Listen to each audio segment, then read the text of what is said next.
नमस्कार, मैं हूं नीलू। तो आज दो बड़ी बैठकों की बात होगी। जी हाँ, पहली बार ऐसा हो रहा है कि इजराइल और ईरान के युद्ध के बाद सऊदी अरब और ईरान के बीच बातचीत हुई है, बैठक हुई है, काफी अहम मुद्दों पर चर्चा हुई है। और दूसरी बैठक की बात करेंगे जो इजराइल और अमेरिका के बीच, यानी ट्रंप और नेतन्याहू की मुलाकात। लेकिन शुरुआत आज की बड़ी खबर के साथ, जो बैठक सऊदी अरब के साथ ईरान की हुई है। क्या बातचीत हुई है बैठक पर और किन किन मुद्दों को उठाया गया है? मयंक मेरे साथ है। मयंक, सबसे पहले यही बताइए कि जो बैठक हुई है वो कहा ही जा रहा है कि पहली बार ये बैठक हुई है। जो क्या बात? सीज फायर हुआ ईरान और इसराइल का 12 दिन के युद्ध के बाद, उसके बाद ये पहली मुलाकात है जिसमें ईरान के जो विदेश मंत्री हैं अब्बास अराक्ची साहब, ये जेद्दा गए हुए हैं और सऊदी अरब में जेद्दा में है ये। और यहाँ पे इनके सऊदी अरेबिया के जो क्राउन प्रिंस हैं मोहम्मद बिन सलमान, इनके साथ जो है इनकी मुलाकात हुई है। और इस मुलाकात पे पूरे युद्ध को लेकर मतलब डिटेल में चर्चा की गई, हर मुद्दे पे, ईरान, इजराइल, अमेरिका को लेकर। इसके साथ ही अब्बास अराक्ची जो हैं, इनकी सऊदी के जो डिफेंस मिनिस्टर हैं खालिद बिन सलमान बिन अब्दुल अजीज़, इनके साथ भी मुलाकात हुई है। और फॉरेन मिनिस्टर जो हैं प्रिंस फैजल बिन फरहान अल सऊद, सऊदी के, इनके साथ भी मुलाकात हुई है। तो देखिए, क्राउन प्रिंस से मुलाकात होती है, डिफेंस मिनिस्टर से मुलाकात होती है, फॉरेन मिनिस्टर से मुलाकात होती है और डिटेल में बात हुई। देखिए, इसमें बैठक में जो क्राउन प्रिंस है मोहम्मद बिन सलमान, उन्होंने ये बात कही कि भाई हम ये चाहते हैं कि जो ईरान और इसराइल के बीच में सीज फायर है, ये सीज फायर कायम रहना चाहिए ताकि इस पूरे मिडिल ईस्ट में शांति कायम रह सके। और उसके लिए जो है उन्होंने कहा है कि डायलॉग्स के थ्रू ही ये होना चाहिए। जिस तरह से हमला हुआ वो ठीक नहीं था। और शांति के साथ, बातचीत के साथ ही जो है, जो भी मुद्दे हैं ईरान के, चाहे न्यूक्लियर डील हो, चाहे यूरेनियम एनरिचमेंट हो, जो भी हो, इसका शांति के साथ बात होनी चाहिए। और इसके साथ ही जो ईरान के विदेश मंत्री हैं अब्बास अराक्ची, उन्होंने ये कहा है, he expressed his gratitude to Riyadh for its condemnation of Israel's attack on Iran last month. उन्होंने कहा कि जिस तरह से ईरान पर हमला किया गया, उसके बाद सऊदी अरब की तरफ से बयान आया था कि ये हमला नहीं होना चाहिए था और हमले को गलत करार दिया था। उसके लिए ईरान ने सऊदी का धन्यवाद दिया है कि आपने हमले को गलत बताया, उसके लिए धन्यवाद। अब उसके बाद देखिए, क्राउन प्रिंस की तरफ से जो मोहम्मद बिन सलमान है, इनकी तरफ से बयान है, Crown Prince expressed the kingdom's aspiration that the ceasefire agreement would contribute to creating conditions that promote security and stability in the region. वो ये चाह रहे हैं कि भाई ऐसा माहौल बनना चाहिए जिससे इस पूरे रीजन में स्टेबिलिटी हो और शांति बनाए रखे। Emphasizing the kingdom's stance in supporting dialogue through diplomatic means as a path to resolving dispute. उन्होंने कहा कि भाई टॉक्स के थ्रू ही यहाँ जितने डिस्प्यूट हैं ईरान इसराइल के बीच में या अमेरिका ईरान के बीच में, उनको चर्चा करके ही ख़त्म करना होगा। उसके लिए हमला करना ठीक नहीं होगा। तो ये सऊदी अरेबिया का आया। और उसके बाद हमने जैसे बताया कि ईरान की तरफ से धन्यवाद दिया गया उनको कि भाई आपने जो युद्ध के दौरान नहीं, देखिए, अब शुरुआत से अगर सऊदी अरब की भूमिका की बात की जाए, कहा यह जाता है कि बातचीत करने के लिए और शांति बहाल करने के लिए मिडिल ईस्ट में हमेशा से वो यही कहता रहा है कि यहाँ पर शांति बहाली के लिए बातचीत का रास्ता निकलेगा। देखिए, इसमें दो बातें हैं। पहली बात तो आपको ये समझनी होगी कि सऊदी जो है, इस पूरे बीच में ईरान और सऊदी, ये दो कंट्रीज ऐसी हैं जिनकी भूमिका सबसे अहम है। बिल्कुल। सऊदी हमेशा से अमेरिका के साथ रहा है, ये आप जानते हैं। ईरान और सऊदी के बीच में काफ़ी वक्त तक डिप्लोमेटिक टाइज नहीं थे, लेकिन वो फिर से अभी कुछ साल पहले ही वो फिर से शुरू हुए हैं। अब ये मीटिंग में जो मुलाकात है, देखिए, ईरान जो है उसने कई देशों के साथ मुलाकात की है इस युद्ध के बाद।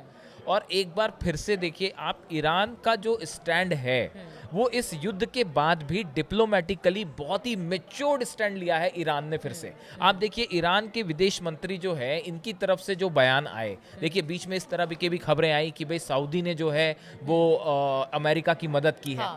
और इस तरह की भी खबर आई कि भाई हो सकता है उसने अपना एयर स्पेस भी इस्तेमाल करने दिया अमेरिका को हमला करने के लिए। लेकिन उसके बावजूद आप ईरान का स्टैंड देखिए कितना मैच्योर है।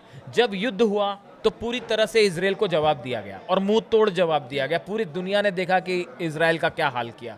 अमेरिका ने जब हमला किया तो कतर में जो है एयरबेस पे अमेरिका के हमला किया गया। यानी जब युद्ध होता है तो ईरान अपने हिसाब से युद्ध का जवाब युद्ध से दे रहा है। लेकिन जब बात डिप्लोमेसी और विदेश नीति की आती है तो विदेश नीति का तकाजा साहब ये कहता है कि आपको हर कंट्री से बात करनी होगी और बड़ी समझदारी के साथ नपे तुले शब्दों में बात करनी होगी। आप देखिए ईरान की तरफ से पिछले कुछ वक्त में जब से ये युद्ध सीज फायर हुआ है उसके बाद से एक भी ऐसा बयान नहीं दिया गया जिसे गलत बताया जा सके। जो ईरान के विदेश मंत्री हैं अब्बास अराक्ची, इन्होंने देखिए ना सिर्फ यूनाइटेड नेशंस के जितने ऑर्गेनाइजेशंस हैं उनके प्लेटफॉर्म पे या वो व्यक्तिगत रूप से जो भी विजिट कर रहे हैं उस पे, यहाँ तक कि उनकी तरफ से ये बयान भी आया कि हम अमेरिका से बातचीत को भी तैयार हैं बशर्ते अमेरिका इस बात की गारंटी दे कि जैसे पिछली बार हमला कर दिया बात के दौरान वैसे इस बार हमला नहीं होगा। तो विदेश नीति यही कहती है कि आपको सबसे पहले पूरे सिचुएशन को एनालाइज करना होगा, उसके मुताबिक अपना जो नेशनल इंटरेस्ट है एक, हाँ देखिए अब बात ये हो रही है कि ईरान एक परमाणु संपन्न देश बनने जा रहा है कि खुद को न्यूक्लियर केपेबल घोषित कर सकता है। आप जो है एटॉमिक परीक्षण कर सकते हैं, एटॉमिक टेस्ट ईरान कर सकता है। तो एटॉमिक बम, जब कोई देश एटॉमिक कैपेबिलिटी हासिल कर रहा है तो उसके साथ ही उसकी रिस्पॉन्सिबिलिटी भी बढ़ जा रही है और उसमें बिल्कुल खरा उतर रहा है ईरान। देखिए कोई ऐसा बयान नहीं आया ईरान की तरफ से युद्ध के बाद भी। ईरान ने सिर्फ यह कहा कि अगर आप हमला करेंगे तो हम आपको करारा जवाब देंगे। वो शुरू से कह रहा है। आप चाहे सुप्रीम लीडर खामेनी साहब हैं, उनके आप कोई भी स्टेटमेंट उठा के सुन लीजिए, कोई भी ऐसा बयान नहीं है जिसकी जरूरत नहीं थी। उन्होंने भी बड़े नपे तुले शब्दों में अपनी हर बात कही है। ईरान के विदेश मंत्री ने बड़े नपे तुले शब्दों में बात कही है। ईरान के जो राष्ट्रपति हैं पेजेश्कियान, इनकी तरफ से जो बयान आया है उन्होंने भी ये बात कही कि हम बात तो कर सकते हैं लेकिन आपको इस बात की गारंटी देनी होगी कि आप हमला नहीं करेंगे, हमारे साथ पिछली बार की तरह धोखा नहीं करेंगे। तो देखिए विदेश नीति के लिहाज से ये सऊदी और ईरान की बातचीत बहुत अहम थी।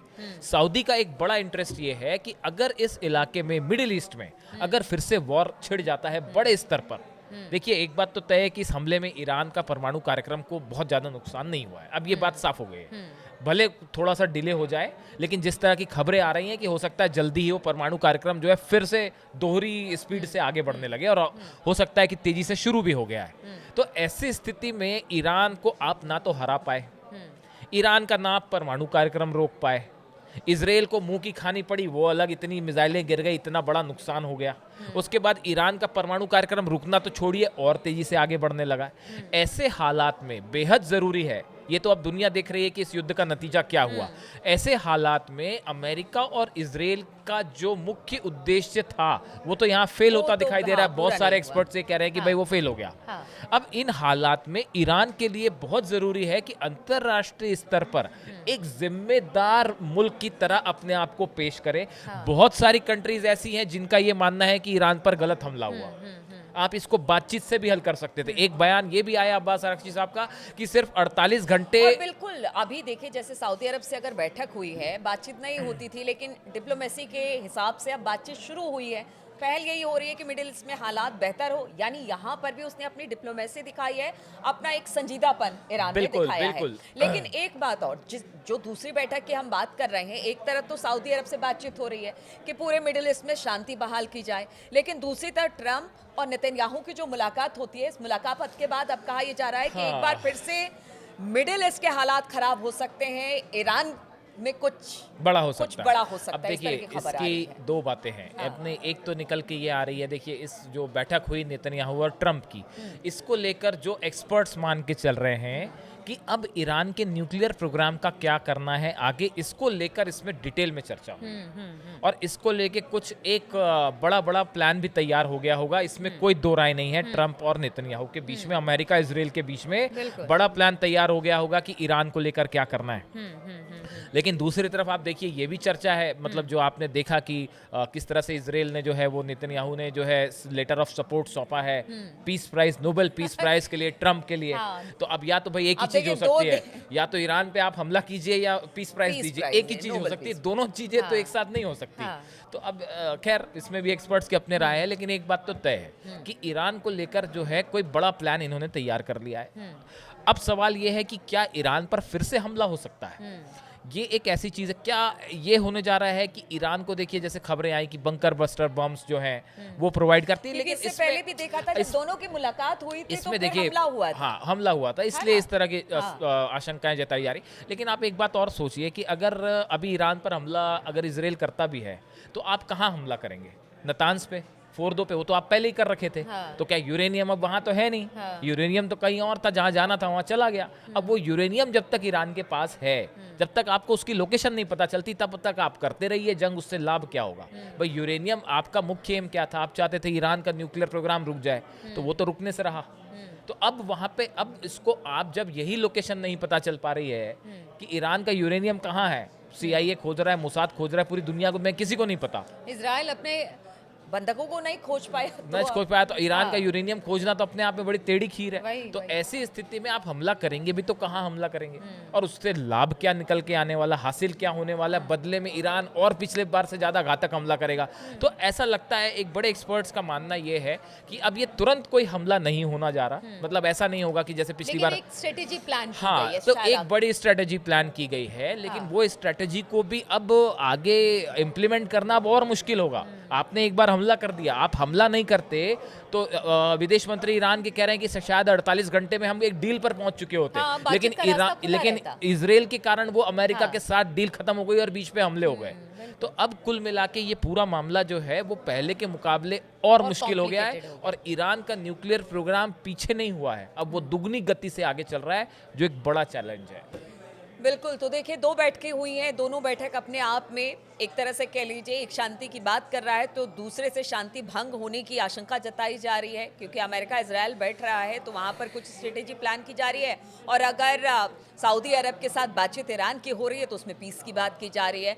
अब ये बातें कहाँ तक जाएंगी, किस तरह से आगे बढ़ेंगी, क्या कुछ हालात बनेंगे, इस पर लगातार हमारी नज़र बनी रहेगी। आप बने रहिए हमारे साथ, और साथ ही साथ आपसे हम शुक्रिया भी कहना चाहेंगे कि आपका बहुत सारा कमेंट हमारे पास आता है क्यों मयंक, और हमें वो बहुत अच्छा लगता है कि आप हमारे इस कार्यक्रम को पसंद करते हैं, अपना कमेंट देते हैं। इसी तरह से कमेंट देते रहिए, आपको जो अच्छा लगता है उसके बारे में भी बताइए, कुछ और जानना चाहते हैं उसके बारे में बिल्कुल, आप खुद बताइए कि आप किस मुद्दे पे चर्चा चाहते हैं। देखिए, हमारे कई दर्शक हमसे ये कहते हैं कि आपका सोर्स क्या है, आप कैसे खबरों तक पहुंचते हैं।